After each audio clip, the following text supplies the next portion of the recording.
Students, आज की video की शुरुआत हो रही है हुंसडीकर रिएक्शन। अब देखिए, इस हुंसडीकर रिएक्शन को हम बोरोडीन रिएक्शन या फिर हुंसडीकर बोरोडीन रिएक्शन भी कहते हैं। इस रिएक्शन में सिल्वर कार्बोक्सिलेट को हम ब्रोमीन के साथ इस इनर्ट सॉल्वेंट कार्बन टेट्राक्लोराइड लेकर 70 डिग्री सेंटीग्रेड पर रिएक्ट करते हैं तो हमको ब्रोमो एल्केन ऑप्टेड होता है, ठीक है, या फिर ब्रोमो बेंजीन ऑप्टेड होता है। यहाँ आप समझना कि यहाँ R जो है ये रेडिकल है, ये R ये अल्काइल रेडिकल भी हो सकता है और R यहाँ पर एराइल रेडिकल भी हो सकता है। इस R का मतलब है कि हमको यहाँ पर ब्रोमो एल्केन भी ऑप्टेड हो सकता है और ब्रोमो बेंजीन भी हमको ऑप्टेड हो सकता है। अब देखिए, हम जब इस सिल्वर कार्बोक्सिलेट को इस ब्रोमीन के साथ इस CCl4 की इनर्ट सॉल्वेंट लेकर 70 डिग्री सेंटीग्रेड पर हम रिफ्लक्स करते हैं, यानी पश्चवाहन करते हैं, तो हमको क्या होता है, ये ब्रोमो कंपाउंड ऑप्टेड होता है, ब्रोमो एल्केन या फिर ब्रोमो बेंजीन ऑप्टेड होता है। कैसे? देखिए, इस Br2 को आप ऐसे लिख लो, Br negative and Br positive है। आपको पता है RCOO ये नेगेटिव है, AgBr क्या पॉजिटिव है, तो जो Ag पॉजिटिव है ये Br नेगेटिव के साथ मिलकर ये AgBr बाहर बना लेता है, ठीक है, और ये बाहर निकल जाता है। फिर यहाँ पर क्या होता है कि ये जो CO2 है, ये CO2 बाहर निकल जाता है, ठीक है, तो इलेक्ट्रॉन के ट्रांसफॉर्मेशन की वजह से CO2 तो न्यूट्रल हो जाता है, मगर R पर क्या आता है, नेगेटिव चार्ज आता है। ये नेगेटिव चार्ज और यहाँ पर ये जो Br पॉजिटिव था ये मिलकर क्या RBr का फॉर्मेशन कर लेते हैं। डियर स्टूडेंट्स, यहाँ पर एक बात आ रही है, रिफ्लक्स यानी पश्चवाहन, ये होता क्या है, तो ये मैं अभी आपको थोड़ी देर में बताता हूँ ये होता क्या है, ठीक है।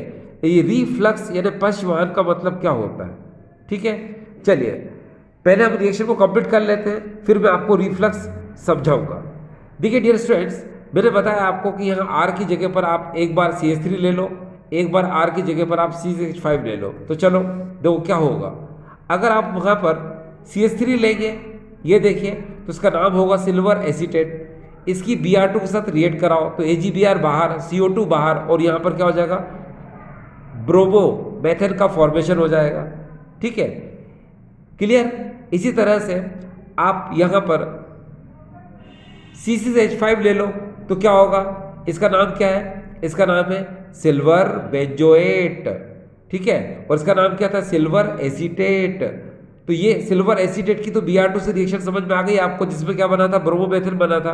अब हमको इसको समझाना है, तो चलो इसको अच्छे समझा देता हूँ मैं आपको। इस Br2 को खोलो जरा, कैसे, Br ये दो पार्ट में डिवाइड कर लो, फिर क्या होगा, यहाँ से AgBr बाहर कर दो, ठीक है, ये बाहर हो गया, फिर यहाँ से CO2 निकाल दो, ये CO2 निकल गया, फिर ये Br इसके साथ लिंक कर दो, तो क्या हो गया, ये हो गया। तो इसको क्या बोलते हैं हम, ब्रोमो बेंजीन, ठीक है।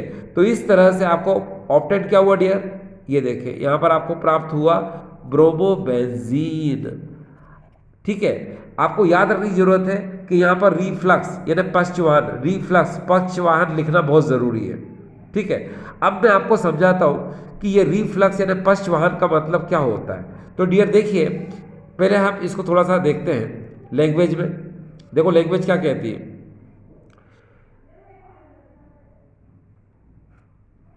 देखो, the process of heating a liquid in the flask with a condenser so that the vapors are condensed back into liquid form in the flask is called refluxing।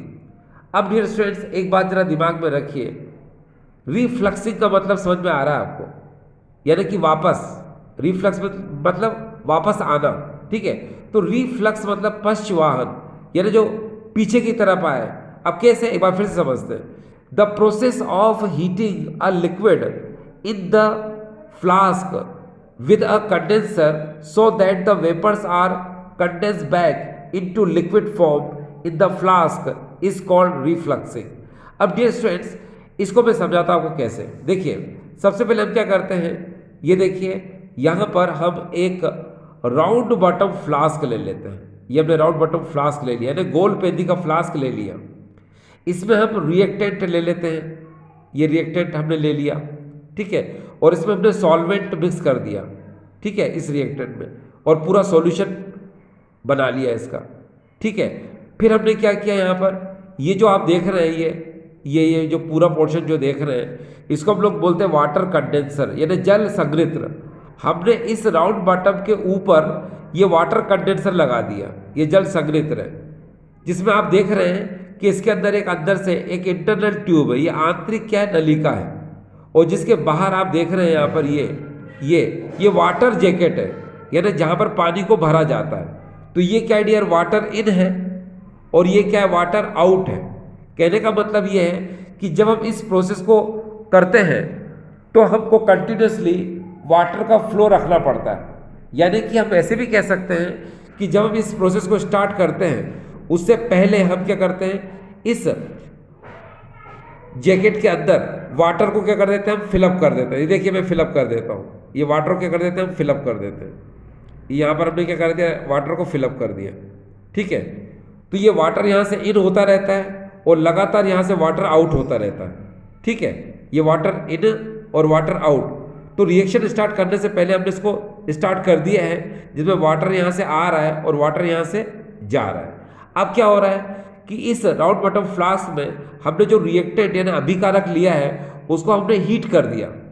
अब हीट करेंगे तो क्या होगा कि यहाँ पर ये जो रिएक्टेंट्स हैं ये वेपर्स बनाएगा, यानी भाप बनाएगा, ठीक है। और ये वेपर्स जो है ऊपर की तरफ क्या करेंगी, मूव करेंगी। ये देखिए ऊपर की तरफ क्या करेंगी, ये जाएंगी, ठीक। अब यहाँ पर मैंने बताया आपको कि जब ये ऊपर की तरफ जाएंगी तो ये वाटर उन वेपर्स को क्या करेगा, कूल करेगा। क्या करेगा, कूल करेगा, जिससे ये वाटर, जिससे ये जो सॉल्वेंट है यहाँ पर ये वापस क्या आएगा, नीचे की तरफ आएगा। एक बार फिर से सुनो मैं क्या कह रहा हूँ। मैं ये कह रहा हूँ कि जब इस राउंड बॉटम फ्लास्क को हम हीट करते हैं तो यहाँ पर क्या होता है कि वेपर्स प्रोड्यूस होती है, भाप बनती है। वो भाप क्या होती है, यानी वेपर्स क्या होती है, ऊपर की तरफ जाती है। अब आपको पता है कि ये वाटर कंडेंसर है। वाटर कंडेंसर की वजह से क्या होता है कि जो वेपर्स हैं यहाँ पर, ठीक है, वो वेपर्स क्या होती है, कूल हो जाती है, यानी ठंडी हो जाती है, जिसकी वजह से क्या होता है कि ये वेपर्स कंडेंस हो जाती है, संघनित हो जाती है और वापस नीचे की तरफ आने लग जाती है। यानी कि ये नीचे की तरफ आने लग जाती है। देखिए मैंने नीचे की तरफ इसका मूव कर दिया और नीचे आकर वापस से क्या होती है, लिक्विड में कन्वर्ट हो जाती है। यानी इस बात को आप जरा समझने की कोशिश करो कि यहाँ क्या क्या हुआ। देखो यहाँ से पहले आपने जब रिएक्टेंट को हीट किया तो यहाँ से वेपर्स गई कहाँ, ऊपर की तरफ। ये देखिए मैंने ऊपर साइड कर दिया, ऊपर की तरफ गई। फिर इस वाटर कंडेंसर में लगातार आपने वाटर का फ्लो बना के रखा है, जहाँ से वाटर अंदर जा रहा है और वाटर बाहर जा रहा है। तो उसकी वजह से क्या होता है कि यहाँ पर जो वेपर्स होती है जब ऊपर की तरफ जा रही होती है तो धीरे धीरे धीरे धीरे धीरे धीरे धीरे धीरे धीरे धीरे वो क्या, कूल हो जाती है।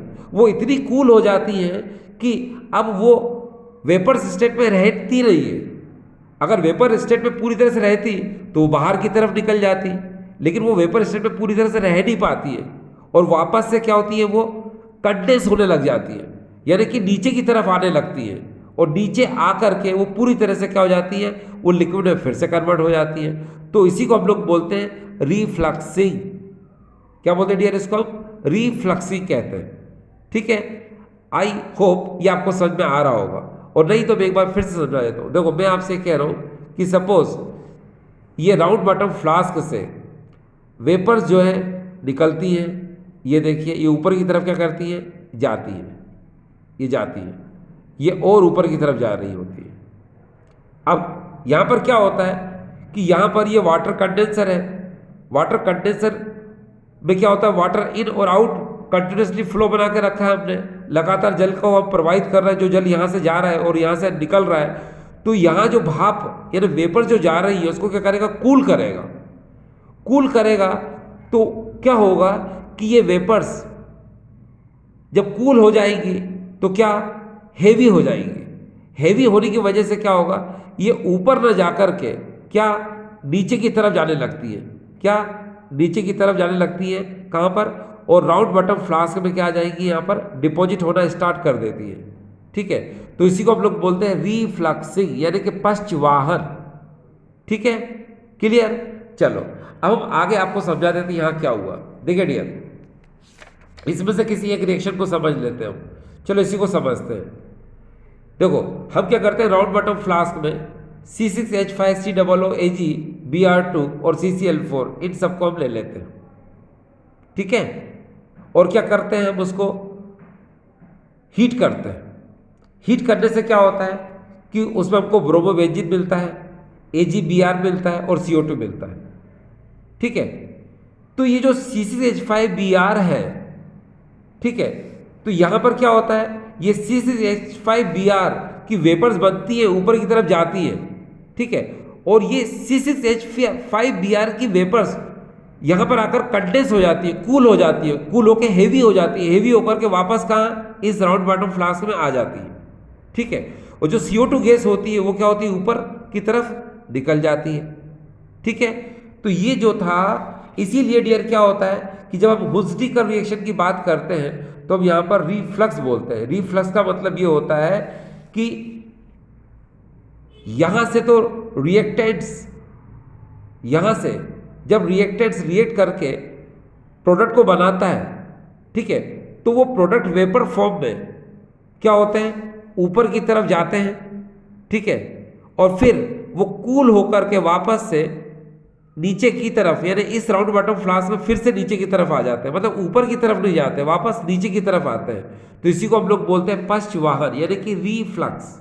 ठीक है, चलिए अब हम आगे की तरफ बढ़ते हैं और अब हम नई रिएक्शन पढ़ते हैं जिसका नाम है बेल्ज-शीमेन रिएक्शन। देखिए डियर स्टूडेंट्स, ये जो बेल्ज-शीमेन रिएक्शन है, इसमें क्या होता है कि हम फ्लोरोबेंजीन का फॉर्मेशन करते हैं। कैसे करते हैं, आपको पता है ये क्या है, इसका नाम है बेंजीन डायजोनियम क्लोराइड, यानी BDC है, और ये HbF4 है जिसको हम लोग बोलते हैं फ्लोरोबोरिक एसिड। इस फ्लोरोबोरिक एसिड को हम 273-278 केल्विन पर क्या रिएक्ट कराते हैं। तो आपको पता है यहाँ पर होता क्या है, आपको पता है यहाँ पर H पॉजिटिव होता है, BF4 नेगेटिव होता है, आपको पता है N2 पॉजिटिव होता है और Cl नेगेटिव होता है। तो ये H पॉजिटिव Cl नेगेटिव के साथ मिलकर HCl बना लेता है, जिसको कि मैंने यहाँ पर बाहर निकाल दिया। ये देखिए, अब ये BF4 इस N2 के साथ जुड़ जाता है, इस तरह से जुड़ गया। इसका नाम क्या हो जाएगा, इसका नाम हो जाएगा डायजोनियम फ्लोरोबोरेट। अब जब ये डायजोनियम फ्लोरोबोरेट है, ये क्या होता है, अनस्टेबल होता है। क्या होता है डियर, ये अनस्टेबल यानी अस्थायी होता है। अनस्टेबल होने की वजह से जब इसको हम हीट करते हैं तो इसमें से BF3 क्या होता है, बाहर निकल जाता है, और साथ में N2 भी बाहर निकल जाता है। आपको पता है BF4 को कैसे लिख सकते हैं, आप ऐसे लिख सकते हैं, BF3 और F लिख सकते हैं, लिख सकते हैं। तो क्या होता है, जब इसको हीट करते हैं तो यहाँ से BF3 क्या हो जाएगा बाहर, ये N2 भी क्या हो जाएगा बाहर, F सिर्फ बचेगा यहाँ पर। तो इस तरह से क्या बन जाएगा, हमको फ्लोरोबेंजीन बनता हुआ मिल जाएगा। ठीक है, चलिए इस समय हम नेक्स्ट पढ़ने जा रहे हैं और इसका नाम है रेशिंग प्रोसेस।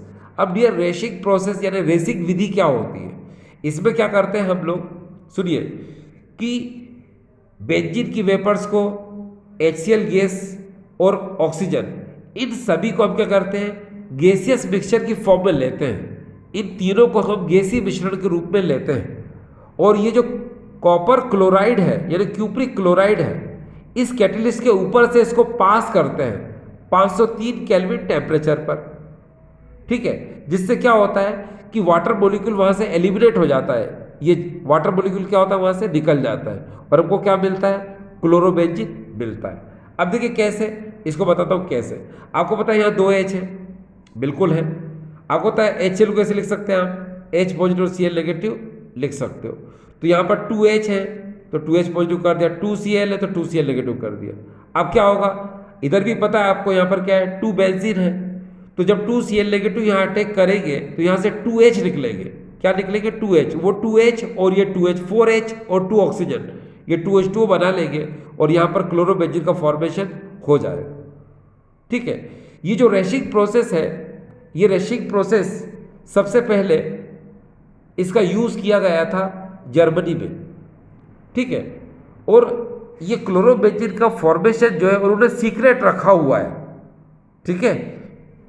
क्या कि इस इंडस्ट्रियल प्रोसेस में, इस औद्योगिक विधि में, ठीक है, क्लोरोबेंजीन जो हमने बनाया रेशिंग प्रोसेस से, ये जर्मनी में डिस्कवर्ड हुई, ठीक है। और इस प्रोसेस को जो है सीक्रेट रखा हुआ है उन लोगों ने, ठीक है। चलिए अब आगे देखो, यहाँ तो सिर्फ डियर आप रिएक्शन पढ़ रहे हो, मैं प्रोसेस की बात कर रहा हूँ, इसको कैसे बनाते हैं ये सीक्रेट है, बाकी रिएक्शन तो आपको पता ही है, ठीक है। अब हम बात करते हैं डियर रिडक्शन। रिडक्शन मतलब अपचयन की बात करते हैं। इस रिडक्शन में याद रखना ये रिडक्शन इंपॉर्टेंट क्यों है, क्योंकि इसमें राने निकल यानी स्पंजी निकल का यूज होता है।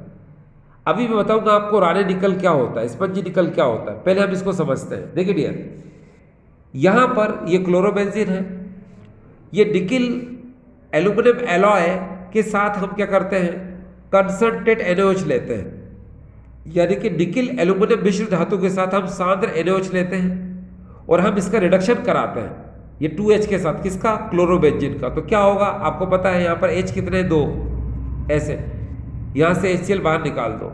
आपको पता है फार्मूला क्या है इसका, C6H5Cl। जब Cl निकल जाएगा, ठीक है, और उसकी जगह पे H जुड़ जाएगा तो ये क्या बना लेगा, C6H6, ये बना लिया, और यहाँ क्या मिल जाएगा आपको, HCl। तो क्लोरोबेंजीन से बेंजीन का फॉर्मेशन जो है रिडक्शन के अकॉर्डिंग यानी अपचयन के अकॉर्डिंग आपने देख लिया। अब बात यहाँ पर ये आती है कि यहाँ पर ये राने निकल यानी स्पंज निकल क्या होता है। तो डियर सुनिए, ये राने निकल आपको पता होना चाहिए, आपने प्रीवियस क्लास में भी पढ़ा होगा 10th में और 11th में, तो ये बहुत इंपॉर्टेंट है राने निकल। चलिए हम राने निकल की बात करते हैं। देखिए डियर, सबसे पहले हम क्या करते हैं, 50% निकिल लेते हैं और 50% एल्यूमिनियम लेते हैं, और इस एलॉय को हम कंसंट्रेट NaOH सॉल्यूशन में डिसॉल्व कर देते हैं, ठीक है। हम इस कंसंट्रेट NaOH में जब इसको डिसॉल्व करते हैं तो यहां पर क्या होता है कि लीचिंग प्रोसेस होता है, निक्षालन होता है, जिसकी वजह से क्या होता है कि ये इस निकिल में प्रेजेंट जितना भी एल्यूमिनियम होता है वो इस कंसंट्रेट NaOH में डिसॉल्व हो जाता है, बाहर निकल जाता है, ठीक है। कैसे, देखिए यहां पर ये एल्यूमिनियम है, ये NaOH है, ठीक है, NaOH सॉल्यूशन है यहाँ पर, इसके साथ रिएक्ट करके ये सोडियम एल्यूमिनेट बना लेता है, इसको क्या बोलते हैं हम, सोडियम एल्यूमिनेट बना लेता है, और साथ में हाइड्रोजन गैस को क्या करता है, ये रिलीज करता है, ठीक है। आ रहा समझ में। अब यहां पर जो निकिल बचती है उसको वाटर से हम क्या करते हैं, वॉश कर लेते हैं, ठीक है, या फिर अल्कोहल से वॉश कर लेते हैं, उसी को हम लोग बोलते हैं क्या, राने निकल। इसको आप ऐसे भी समझ सकते हैं, देखिए सपोज ये एक निकिल मेटल है और उसकी सरफेस पर हम ये एल्यूमिनियम पीसेस को डाल देते हैं, ठीक है। अब आपको पता है इस निकिल मेटल की सरफेस पर एल्यूमिनियम के पीसेस जो है ये डले हुए हैं। फिर हम क्या करते हैं, इसको कंसंट्रेट NaOH इसमें मिक्स कर देते हैं। मिक्स करने से होता क्या है, आपको पता है कि ये जो एल्यूमिनियम है ये सारा का सारा इस NaOH में क्या हो जाता है, डिसॉल्व हो जाता है, और H2 गैस का क्या करता है, फॉर्मेशन करता है इस तरह से, ठीक है। तो जब यहाँ से ये सरफेस से ये एल्यूमिनियम निकल जाता है, ठीक है, तो वहाँ पर क्या होता है, होल बन जाते हैं, यानी कि छिद्र बन जाते हैं। एक बार फिर से सुनो मैं क्या बोल रहा हूँ। मैंने आपसे कहा कि जब सारा का सारा एल्यूमिनियम यहाँ से निकल जाएगा तो यहाँ पर क्या बचे रह जाएंगे, होल, ये देखिए होल, और उन होल में ये जो H2 गैस होती है वो क्या हो जाती है, उसमें इंट्रैप कर जाती है। उस H2 गैस, वो जो H2 गैस है वो उस होल में, उस रिक्त छिद्र में प्रवेश कर जाती है, ठीक है। तो इसी को हम लोग बोलते हैं राने निकल। एक बार फिर से सुनो, मैंने आपसे कहा कि निकिल मेटल है ये, और इस निकिल मेटल की सरफेस है, वो सरफेस पर क्या है कि ये एल्यूमिनियम के पीसेस हैं, ठीक है, जो इसके अंदर जो है क्या, क्योंकि ये हमने निकिल एल्यूमिनियम एलॉय लिया था, क्या लिया आपने? निकिल एल्यूमिनियम एलॉय लिया था, इसीलिए ये एल्यूमिनियम के जो पीसेस हैं ये इसके अंदर क्या है, अंदर मिक्स हैं। ठीक है, तो होता ये है कि जब इसको हम NaOH से रिएक्ट कराते हैं तो ये जो पीसेस है एल्यूमिनियम के, या कह सकते हो जो एल्यूमिनियम है, ये NaOH से रिएक्ट करके H2 गैस का फॉर्मेशन कर लेता है। तो यहाँ पर होल बचते हैं, वो होल जो है इस H2 गैस से क्या हो जाते हैं, भर जाते हैं। H2 गैस उसमें इंट्रैप कर जाती है। तो यहाँ पर जो निकल होता है इसको हम लोग बोलते हैं स्पंजी निकल, क्योंकि इस निकल में क्या है, होल होते हैं, होल। ठीक है, इसलिए इसको बोलते हैं हम स्पंजी निकल। और दूसरी बात, इसी को हम लोग बोलते हैं क्या, राने निकल। ठीक, और इसी का यूज होता है किसमें, रिडक्शन। ठीक है, तो ये बात आपको समझ में आ रही होगी। ठीक है, चलिए हम आगे चलते हैं। सामने जो रिएक्शंस है उसका नाम है फ्रीडल क्राफ्ट रिएक्शन। और जो फ्रीडल क्राफ्ट रिएक्शन ऑफ हेलोएरिन को हम देख रहे हैं इस समय। देखिए, फ्रीडल क्राफ्ट रिएक्शन ऑफ हेलोएरिन। अब डियर स्टूडेंट, आप बहुत अच्छे से जानते हैं कि जो फ्रीडल क्राफ्ट रिएक्शन होती है उसमें अल्काइलेशन, एल्किलीकरण, और असाइलेशन और एसिटाइलेशन यानी एसिटिलीकरण, ये दोनों होते हैं। आप बहुत अच्छे से जानते हो कि जो अल्काइलेशन, एल्किलीकरण है उसमें हमेशा CH3ClC रिएक्शन होती है, और असेटाइलेशन और असाइलेशन है उसमें हमेशा एसिटाइल क्लोराइड और एसिटिक एनहाइड्राइड से रिएक्शन होती है। अब सबसे पहले हम पढ़ रहे हैं यहाँ पर अल्काइलेशन यानी एल्किलीकरण पढ़ रहे हैं। देखिए आपके सामने यहाँ पर क्या है, ये क्लोरोबेंजीन है। क्लोरोबेंजीन में हम इसकी रिएक्शन कराते हैं मिथाइल क्लोराइड के साथ यानी कि क्लोरोमीथेन के साथ, और प्रेजेंस किसकी लेते हैं, एनहाइड्रस एल्यूमिनियम क्लोराइड की यानी कि निर्जल एल्यूमिनियम क्लोराइड की। आप बहुत अच्छे से जानते हो कि यहाँ पर जो CH3 है ये पॉजिटिव होता है और Cl नेगेटिव होता है। ठीक है, अब होता ये है कि आपको पता है कि यहाँ पर जो हेलोएरिन है इसमें जो Cl है, और Cl जो होता है ये आर्थो पैरा डायरेक्टर होता है, यानी आर्थो एवं पैरा स्थिति पर इलेक्ट्रॉन घनत्व को बढ़ा देता है, यानी ऑर्थो एंड पैरा इस पोजीशन पर इलेक्ट्रॉन डेंसिटी को राइज कर देता है। ठीक है, क्योंकि आपको पता है यहाँ पर भी माइनस आता है, ऑर्थो पर और पैरा पर भी माइनस आता है, इसलिए CH3 क्या करता है, आर्थो पर और पैरा पर अटैक कर देता है। ये देखिए, ये अटैक करेगा यहाँ पर, आर्थो पर भी कर सकता है और पैरा पर भी कर सकता है। यहाँ से H निकलेगा, वो H इस Cl के साथ मिलकर HCl बना लेगा। अब हमको मिलेगा ये आर्थोक्लोरोटोल्विन, पैराक्लोरोटोल्विन। डियर स्टूडेंट्स, जो मैंने अभी आपको नाम बताया आर्थोक्लोरोटोल्विन, पैराक्लोरोटोल्विन, ये नाम आप बिल्कुल ले सकते हैं, लेकिन अगर आपको IPC नेमिंग करना है तो आपको पता है साका ऐसा काम नहीं करेगा, मिस्टर एल्डे कीटो हमी DTX NOR है। ये जो मेरी ट्रिक है, इस ट्रिक के अकॉर्डिंग आपको चलना पड़ेगा। आपको पता है कि इस ट्रिक में हेलोजन पहले आता है और रेडिकल बाद में आता है, इसलिए आप डिजिट यहां से देंगे 1 2। ठीक है, तो आप बोलेंगे इसको 1 क्लोरो 2 मिथाइल बेंजीन। एक बार फिर से देखिए, यहां पर 1 2 3 4, तो यहां क्या होगा, 1 क्लोरो 4 मिथाइल बेंजीन, ये इसका नाम हो जाएगा। इस समय पढ़ने जा रहे हैं असाइलेशन और एसिलीकरण। डियर स्टूडेंट्स, आप बहुत अच्छे से जानते हो ये क्लोरोबेंजीन है, और यहाँ पर हम इसकी रिएक्शन करा रहे हैं एसिटाइल क्लोराइड से। ठीक है, इसमें CH3CO पॉजिटिव होता है और Cl नेगेटिव होता है। डियर स्टूडेंट्स, आपने अभी तक फ्रीडल क्राफ्ट रिएक्शन पढ़ी होगी, और फ्रीडल क्राफ्ट रिएक्शन में आपने कभी गौर किया होगा कि यहाँ पर जो हम एनहाइड्रस AlCl3 लेते हैं, ठीक है, यहाँ पर हम जो निर्जल एल्यूमिनियम क्लोराइड लेते हैं, ये निर्जल aluminium chloride, anhydrous aluminium chloride, ये क्यों लेते हैं, क्योंकि आपको पता होना चाहिए कि यही तो मिथाइल कार्बोकेटायन और एसिटाइल कार्बोकेटायन का फॉर्मेशन करता है। यानी कि आपको पता है यहां जो पॉजिटिव आया, क्यों आया, अरे इसकी वजह से। यहां पर जो पॉजिटिव आया किसकी वजह से, इसकी वजह से। अगर आप ये प्रेजेंस नहीं लोगे तो यहां पर ये पोलर नेचर इसमें क्रिएट नहीं होगा। जब पोलर नेचर क्रिएट नहीं होगा तो ये अटैक नहीं कर पाएगा। यानी कि फ्रीडल क्राफ्ट रिएक्शन के लिए जो महत्वपूर्ण चीज है वो है एनहाइड्रस एल्यूमिनियम क्लोराइड। ठीक है, अब देखिए ऐसा कैसे होता है, इस बात को हम लोग समझने की कोशिश करते हैं। ठीक है, देखिए यहां क्या हुआ, यहां पर देखिए आप कि CH3CO ने, क्योंकि हमने पॉजिटिव इसको बनाया, इसको माइनस बनाया, क्यों बनाया अभी बताऊंगा मैं आपको। पहले आप ये देखिए कि आपको पता है आर्थ और पैरा पोजीशन पर इलेक्ट्रॉन डेंसिटी बढ़ती है तो CH3CO अटैक करेगा कहां पर, आर्थो पर और पैरा पर। और एक बात और ध्यान रखिए, जहां से वैलेंसी कम होती है वहीं से ऐड होता है, यानी कि आपको कार्बन से लिंक करना है, यानी कि CO CH3 जोड़ना है। ऐसे CH3CO मत जोड़ देना, गलत हो जाएगा।